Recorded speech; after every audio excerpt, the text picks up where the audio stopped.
Post-Dispatch columnist got a couple of topics on the table. We want to get to him every Tuesday and Thursday. Good morning, Tony Messenger. Morning, McGraw. Good morning, Kelly. Hi, Tony. So Eric Greitens, our governor, really can't seem to get out of his own way, announcing that he is proposing an $800 tax cut, but it turns out it was only $390 million tax cut. What is going on in the governor's office?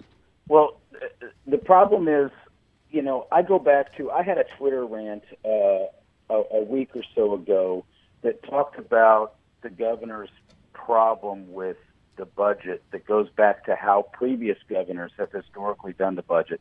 Until Governor Greitens, what happened was the budget was revealed the same day as the state of the state so that you could compare policy with numbers.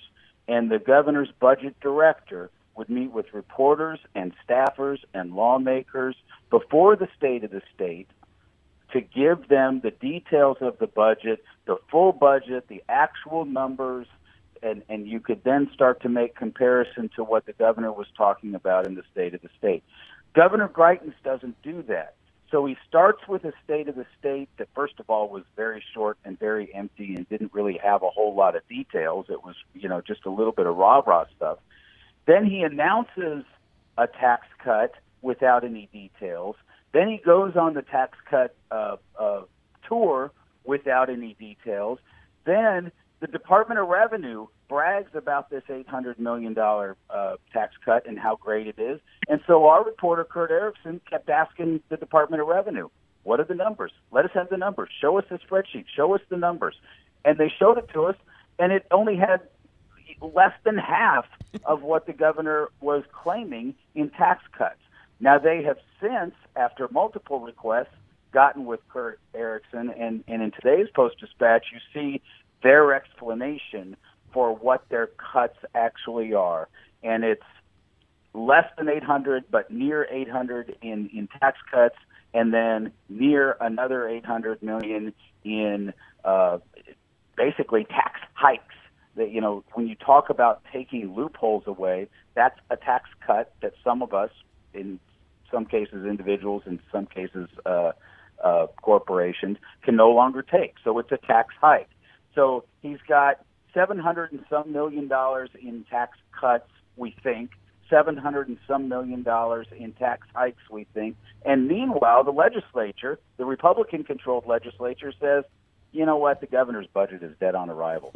So it's all just a big dance, and we'll have to wait and see what the legislature comes up with. Yeah, it's not been a good month for our governor.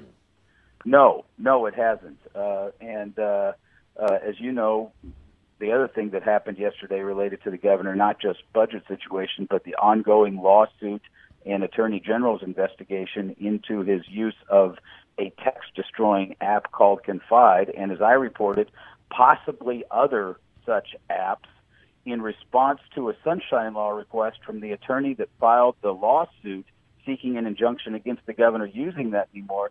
He's now claiming a terrorism exemption from telling the citizens of Missouri when he downloaded the app. That's what the sunshine request asked for, is I want to see the document, the phone log, whatever it is that just shows me when you downloaded it.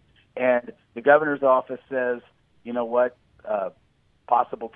this could be bad for the governor's security. They used a specific exemption that was written after September 11th and specifically talks about revealing of this information may give terrorist information that they could use against the governor's office. It's ridiculous. And so the judge has to rule on that, right? I mean, the judge hasn't ruled on their sort of reason as to why they don't want to. There will be a hearing. It may be later this week. It may be next week. There will be a hearing for the temporary restraining order related to the governor and his staff's use of that app or multiple apps. And so a judge is ultimately going to do a couple of things. One, rule on a temporary restraining order.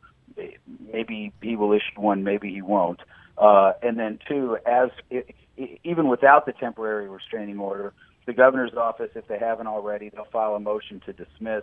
The judge will have to decide, is there a valid lawsuit here?